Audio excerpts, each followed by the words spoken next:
I'm excited to talk and introduce a new service that we've got available at the Rehab Hub, and that is blood testing, so pathology at the Rehab Hub. One of the big missing elements within our private practice was that link up with blood testing, and a lot of patients were struggling to get an appointment with their GP to be able to get the diagnostic testing that they needed.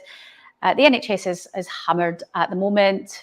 Most patients have been told only to go if they absolutely necessarily need to. And what was happening is that there was this bottleneck. So way back last year, I did my phlebotomy, put your teeth back in, SJ, phlebotomy training, which is basically a specialty where you're trained to take blood samples.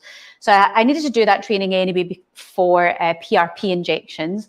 And as part of that, obviously, I can draw blood. So it's a new service that I've been working nearly a year now to get into the Rehab Hub, because I've seen it as a requirement to best help patients. So there are certain tests that were getting bottlenecked at the NHS.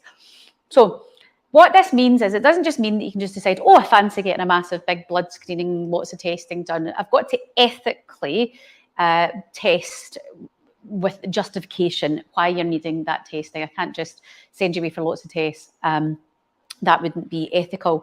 But the types of things where, for example, we would do here, if I just pull up the page, I've put the links to booking and things in this if you're interested. So the types of things that we would be taking charge of are, for example, HbA1c. That should be getting done on a 3-monthly basis. If you have type 2 diabetes, it should be getting monitored. And for a lot of patients, they're falling through the net with that. And diabetes is quite insidious. You generally will feel okay.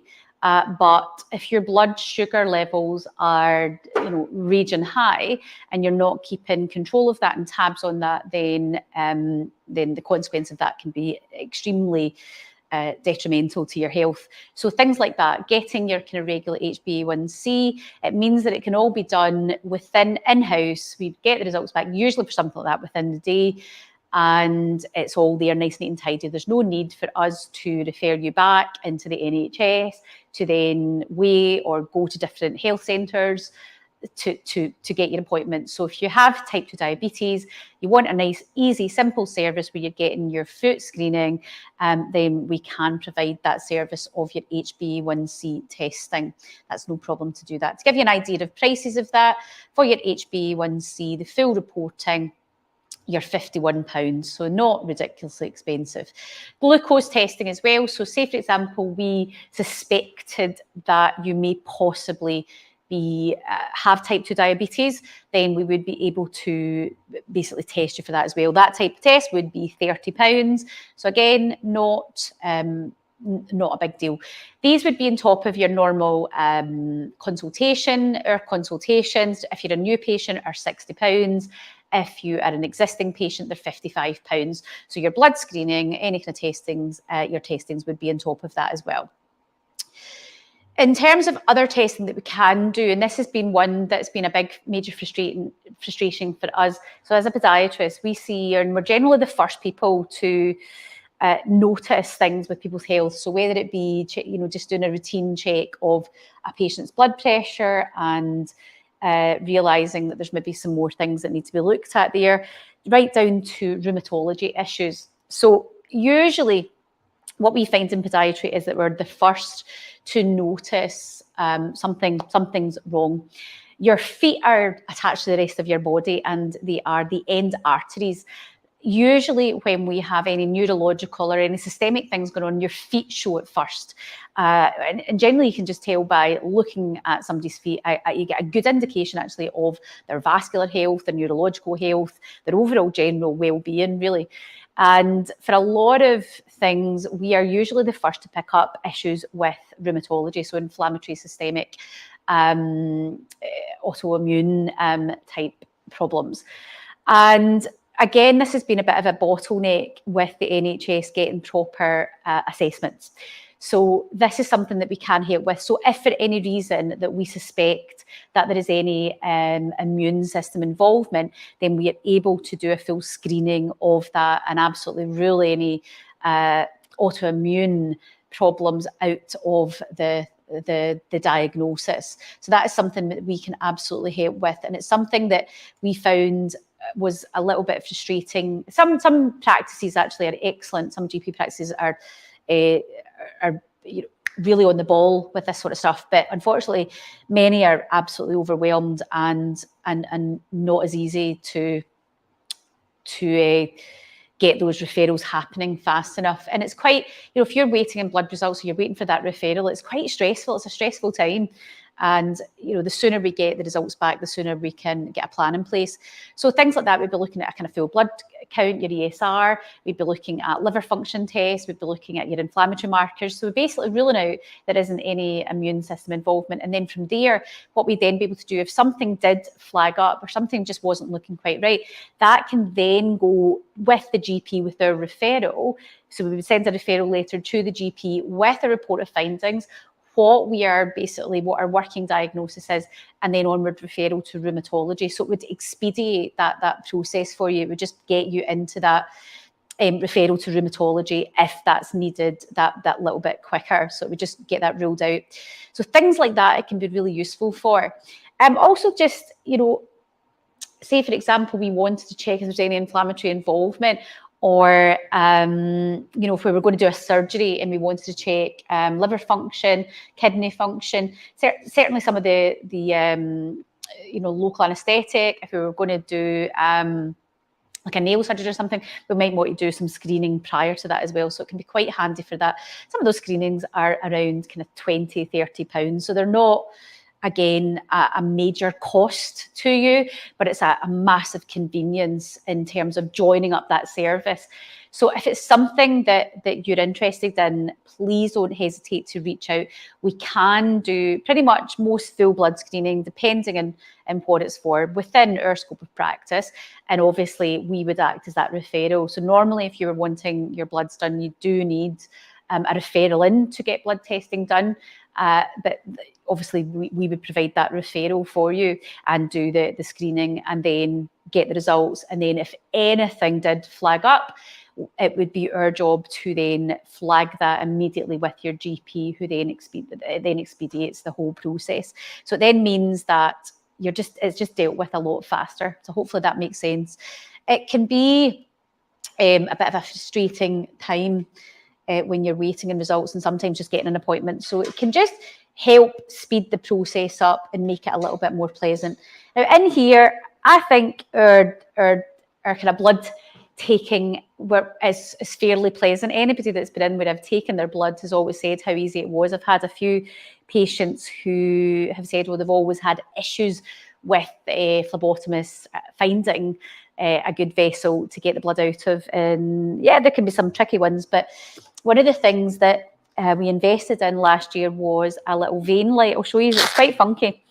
So nobody likes needles, and getting your blood taken, it's always a wee bit fun. It's always a wee bit. So these are the vacutainers over here. You get different blood collection tubes for the samples that get sent to the pathology lab. But essentially, this is a little vein light, and it helps us find the best vein to get your blood out of, and because that's the biggest fear for everybody. You don't want us prodding about. So look at how funky this is. But essentially, I don't know if you can see that. Come closer to the camera. As I go across, you see how the vein shows up dark.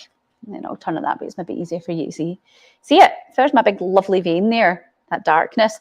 And it just means that us going in as phlebotomists are able to just go in and find that vessel, no bother. And it's great for patients where they've got a really deep vein. So my husband, where I've taken his blood a number of times, he's had a lot of surgery in one of his arms, and his vessels are all over the place.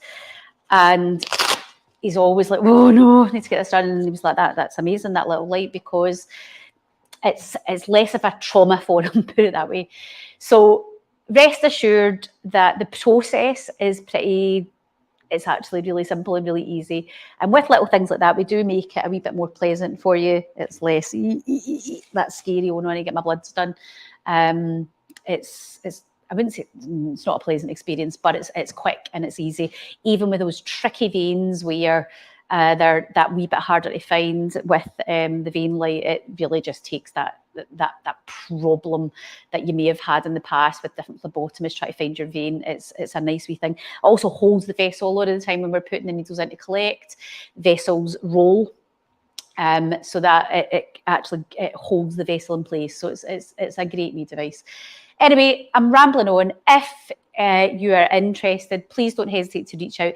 It's not really something you would say, oh, I need these tests done. That's really for us to say we would recommend this XYZ testing, depending on what you're worried about. But if you're worried about general health and you want to come in, maybe have us, just check you over, so that you're maybe getting odd sensations in your feet, or maybe you're just feeling your balance is going, or you're, whatever it is, especially lower limb. We are podiatrists, so anything kind of lower limb, or maybe you're getting a little bit of back pain, knee pain, hip pain. Do book an appointment, book a general consultation. If we felt that there was a need to get a blood test, then that's something we can absolutely do. We wouldn't just do it willy-nilly. So it's not like you would just go in and say, oh, I need a blood test. Well, why do you need a blood test? So it's not just a case of unethically testing you. It's about joining up that management plan. And as I said, it really is taking away that bottleneck for us. It was a big problem for us that we weren't able to quickly get those results for patients. And for many cases, it was holding up their treatment plan, or meaning that their treatment plan was just a wee bit less like, is it this, or is there involvement with the immune response, or is it something else? Is it nothing to do with that? So it really has helped that way. There was one, just give you an example, which really, this is where it inspired me or pushed me to actually, I'm going to offer blood sampling. I always wanted to do PRP, so I had to do my phlebotomy training, but I didn't really intend or set out to offer blood testing and collecting blood and doing that. It wasn't really on my radar, but it's only through working in practice, realising and the frustrations and the time, and how that I wasn't able to quickly manage that patient's management plan. I had a young girl, this was last year, and she had come in and she was 17, and she had lower back pain from about the age of 12, and she'd been seen lots of different people over the course of that year, to the extent where they had told her parents that they thought it was a mental health problem. She had it was in her head, this pain, and which is, I don't know the full back history of that, but that, that's quite a big statement to say. And this wee girl, our young lady now, was at the end of her tether. She had finished school, she was starting university, and just agonising, crippling pain that just was really limiting her life. So the thought process came to me because she'd been referred over as possibly some rehabilitation, some strength work, possibly doing some Pilates with her, maybe some manual therapy, just really help her, feel better. But when I was taking her history and listening to her and listening to that backstory and listening to her symptoms, there was a few red flags there for me that I didn't like. And when I asked her mum and herself about different blood tests that she'd had a ton of tests, imaging, MRI even. And so she had a blood test, but unfortunately, it had been many, many years ago, and she'd forgotten what she'd had. And I had asked if they had checked her for rheumatoid factor.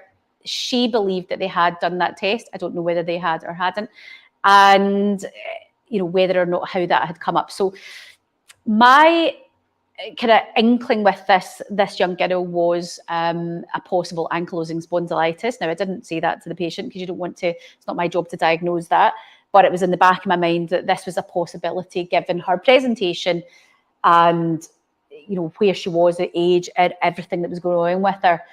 And so I requested from her GP, and she was really reluctant for me to write to the GP given the history, and I think that being told that it was a mental health problem and not anything else.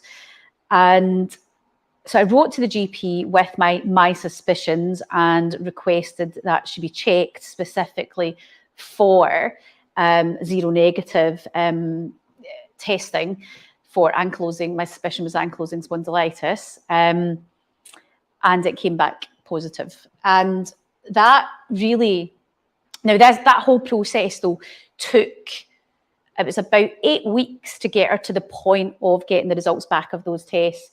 That's 8 weeks delayed treatment, 8 weeks of not fully knowing what's going on with that girl, 8 weeks of her not getting the right medication that she needed to actually get her out of pain and get her living a life again. Now, and 90% of the times that these tests would come back negative, and that's what you want. You don't want to find something wrong. But here was this wee girl from the age of 12 up to 17, to the extent where she'd been told that it was in her head. I don't know the full history of that, but that's obviously I'm getting that one side of that. It just frustrated me, and it just made me want to have a more joined up service where we know exactly what's been done with that patient, we know what our suspicions are, we can rule things out, we get the results very promptly, in many cases within 24 hours the results are there, and we can then get that, we can manage that patient right from point A to point B, making sure we bring in any other healthcare professionals that need to. So in that case, she's been referred to rheumatology and on the appropriate medication. But it's just situations like that's what inspired me. That really was what pushed me to do it, was just trying to join up that service, because it was quite frustrating and quite stressful for that young girl. I mean, for all those years, that just really pains me to think, for, you know, what are we on, 5 years she's been through the war, really, but all the time she didn't, I don't know what testing was done and what's happened, but it just wasn't found. So it's important that, you know, we don't assume that there's always something wrong, or that there's some inflammatory, or there's something there. But in some cases there are, and it's important that we rule those red flags out. That particular case, with the case history and her symptoms, it just didn't sit with me, and I wanted that ruled out. And unfortunately, it did come back positive. But I mean, it's not a good thing that the ankylosing spondylitis was a diagnosis, but it's good that we have got that answer and that it's getting dealt with, and that she's finally living a life and not in as much agonising pain. But it is a life limiting, and it'll be something that she'll have to manage the rest of her life. But at least we have that answer there. It's that unknown, I think, that drives patients insane. And as a clinician, I think anybody that works in healthcare, you just want to do your best for your patients. So it's being able to join that up. So this was really the big pushing, driving factor, was being able to join that up. And a lot of our patients, even from that diabetic, managing their diabetes, a lot of people are, you know, probably got diabetes and they don't know they've got it. And routinely, you know, when we get a new patient in here, we do a full screening. So when you come in, depending on your case history, you know, so if you're over the age of 50, you're going to get your blood pressure taken. We're going to recommend that, you know, certainly if you're overweight, maybe feeling a bit tired, any other symptoms like maybe urinating at night, we are going to check and screen your glucose. Why would we not do that? It's the chances of you having diabetes is probably is fairly high. So we're going to rule that out, depending on your case history. Not every single person coming in we would recommend that, but it's certainly something we want to be able to do for our patients, managing those patients and helping them take control of their health by checking every 3 months their HbA1c, helping them manage that as well and joining that up a wee bit better. I just think that sometimes, I don't know, we kind of fall within the health service and with care, where we need to take control of our own health. And I think sometimes patients hand over, or somebody's meant to tell me when I'm meant to go for that test, but that isn't actually what happens, and that isn't what we want to happen. We need to take control of that. But sometimes, you know, having that healthcare provider give you that wee nudge of how are you doing, how's your blood sugar levels, have you been screened, are you screening, are you meant to be screening, how's the diet going, you know, all of that kind of stuff. Just giving you those wee nudges along the way is quite handy. But you know, that isn't the NHS's job. And I think sometimes many patients have these expectations that it is, but it isn't. There just isn't the resources for that. And we all have to take responsibility for our own health. But that's where private health can come in. It's a wee bit more hand-holding. It's a wee bit more, we will prompt you. You're kind of handing it over a little bit, with a little bit of hand-holding, I suppose is how I would describe it. So that's kind of what we're doing. But if you are interested in coming in, please do come in. But do know, new patients, depending on your presentation, we might recommend blood screening for various different things if it's indicated. If you're worried about a particular thing, please do reach out to us. We can certainly help. And if we feel that you need any particular testing done, then we can provide that referral for you. But we're really just here to offer this additional service. It's available now, and we just wanted to let you all know about it. But know that it isn't just a big willy-nilly, you can just book blood screening and blood tests with for no reason. That isn't the case. It's all about linking that up to your case history and is it indicated. So if you have any questions, don't hesitate to give us a phone, pop us a direct message, or email us over. I've put the details in this live video of me to the booking link and things as well, so you can book in. Just book a routine new patient podiatry if you're new, and we can discuss. So at your initial consultation, we would be checking what needs checked, whether it's your vascular status, whole host of different things, blood pressure. If there was any blood testing needing done at that time as well, we could easily do that there and then as well. All right, have a fabulous day, and